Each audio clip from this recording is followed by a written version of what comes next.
दा दिल टूट जाए, जिदी गल मुक जाए, जिन्नू चोट लगे ओ जाने। हम जिसे अपनी सकाफ़त का निशान कहते हैं, फ़न की दुनिया में उसे नूरे जहाँ कहते हैं। मलका तरन्नुम नूरजहां उन्हां दा ये इंडिया का आखिरी दौरा सीगा। इस दौरे दे विच उन्होंने अपनी आखिरी ख्वाहिशात का जिक्र जिहड़ा ओह कीता, इजहार किया।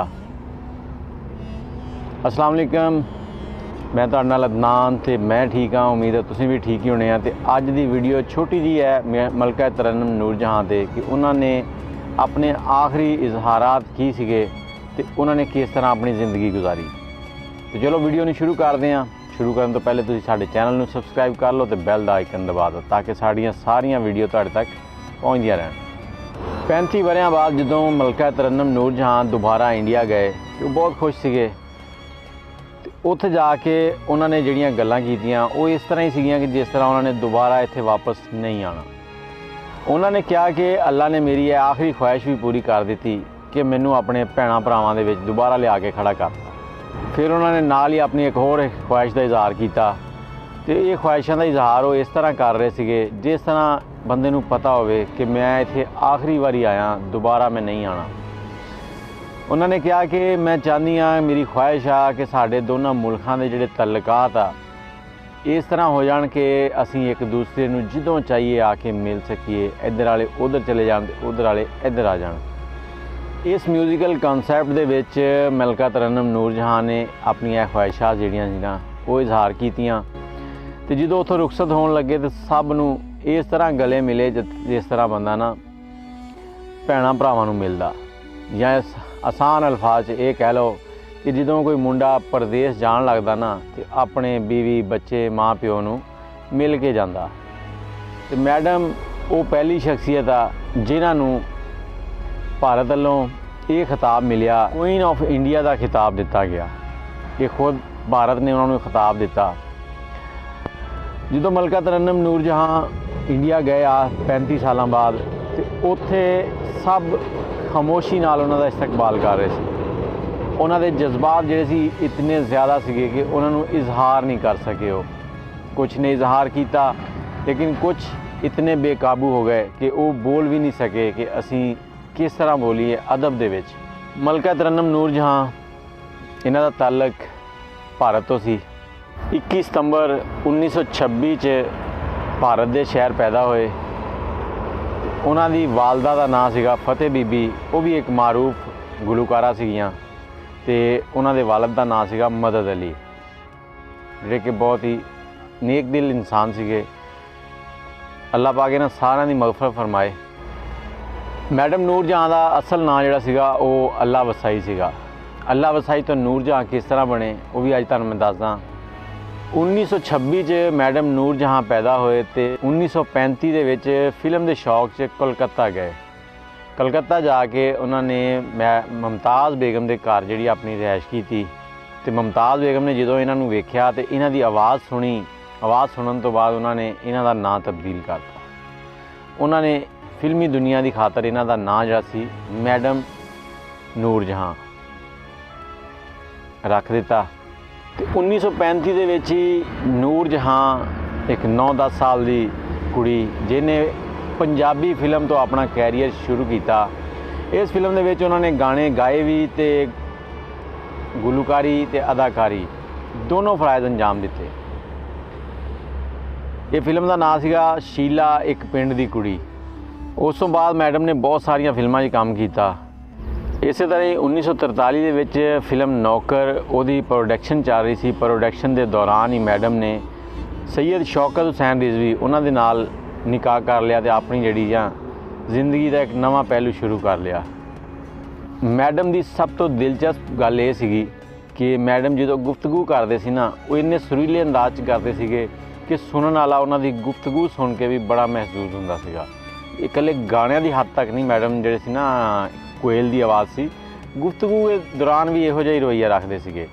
ये BBC उर्दू ने भी रिपोर्ट किया। मैडम ने भारत च 1947 आखिरी फिल्म च काम किया जुगनू, जिहड़ी कि 1947 ही रिलीज़ हो गई सी।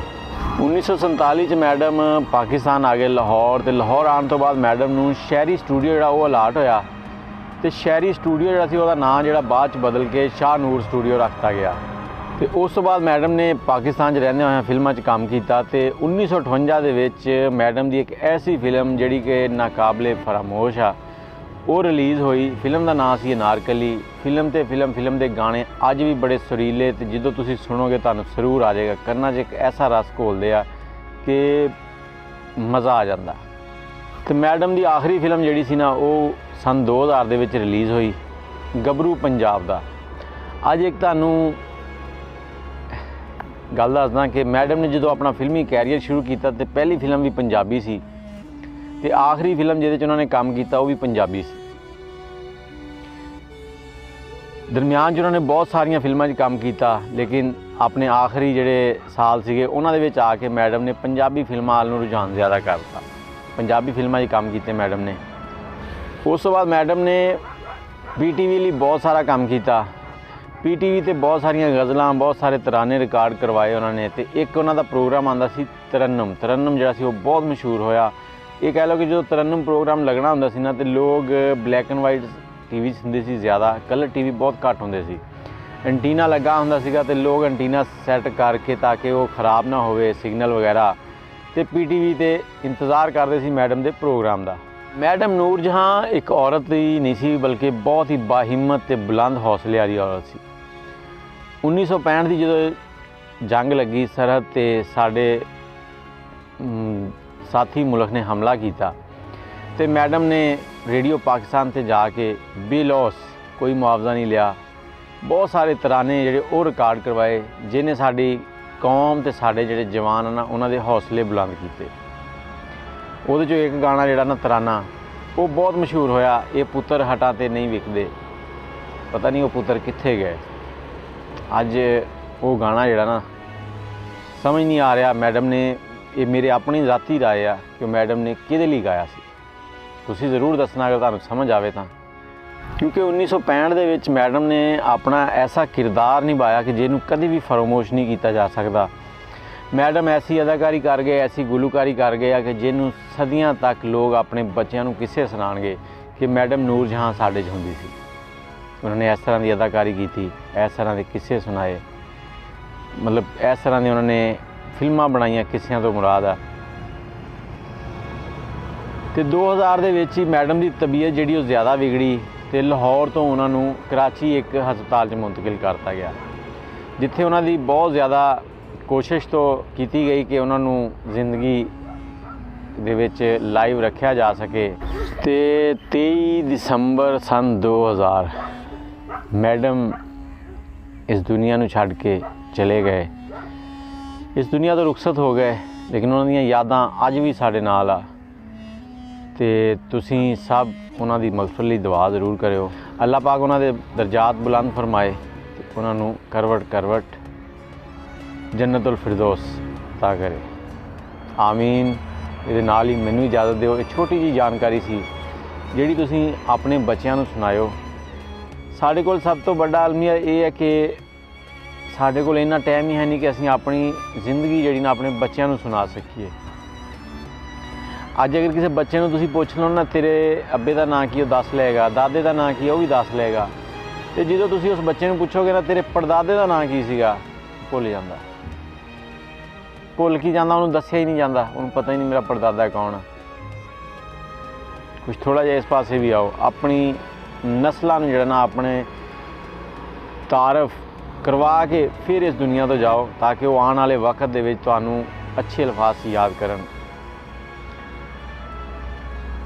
ਅੱਲਾਹ ਹਾਫਿਜ਼।